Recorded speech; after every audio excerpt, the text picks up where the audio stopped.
Cinema ലോകത്തെ വാർത്തകളും വിശേഷങ്ങളും അറിയാൻ ഈ ചാനൽ സബ്സ്ക്രൈബ് ചെയ്യൂ. ഇതുവരെ ഞാനൊന്നും പറഞ്ഞില്ല.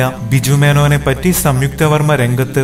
ആരാധകർക്ക് എന്നും പ്രിയപ്പെട്ട താരജോഡികളാണ് ബിജു മേനോനും സംയുക്തയും. അവരെക്കുറിച്ച് അറിയാൻ എന്നും താല്പര്യവുമാണ് ആരാധകർക്ക്. ചന്ദ്രൻ ഉദിക്കുന്ന ദിക്കിൽ എന്ന ചിത്രത്തിൽ ദിലീപിന്റെ രണ്ടു നായികമാരിൽ ഒരാളായിരുന്നു സംയുക്ത വർമ്മ.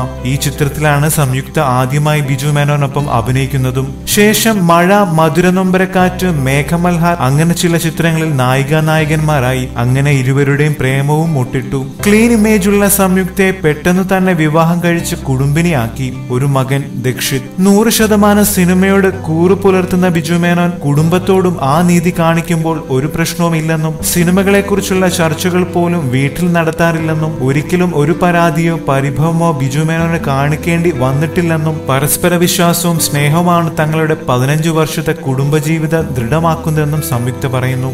സിനിമയെക്കുറിച്ച് ബിജുവിന് നന്നായി അറിയാമെന്നും അതുകൊണ്ട് പിന്നാലെ നടന്ന് ഉപദേശിക്കാറില്ലെന്നും ജീവിതത്തോടും സിനിമയോടും കാണിക്കുന്ന സത്യസന്ധതയാണ് എന്റെ ധൈര്യമെന്നും സംയുക്ത കൂട്ടിച്ചേർക്കുന്നു. തുടർന്ന് ഇനി നല്ല ജീവിതം കാഴ്ചവെച്ച് മാതൃകാ ദമ്പതികളായി വാഴട്ടെ എന്ന് ആശംസിക്കുന്നു. കൂടുതൽ സിനിമാ ലോകത്തെ വാർത്തകളും വിശേഷങ്ങളും അറിയാൻ സബ്സ്ക്രൈബ് ചെയ്യുക. നന്ദി.